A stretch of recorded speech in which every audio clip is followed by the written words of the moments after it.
চারিদিকে যখন অন্যায় ও পাপে পূর্ণ হয়, লাঞ্ছিত হয় নারী, তখনই মাতৃশক্তির আবির্ভাব হয় তার সংহারকারিণী রূপে।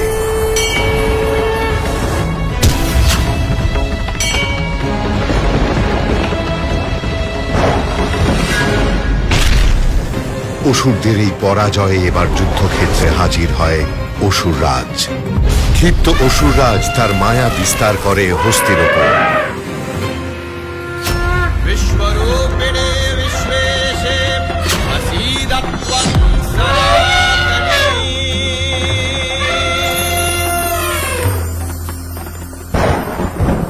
মত্ত হস্তি শান্ত হয় মায়ের আশীর্বাদে।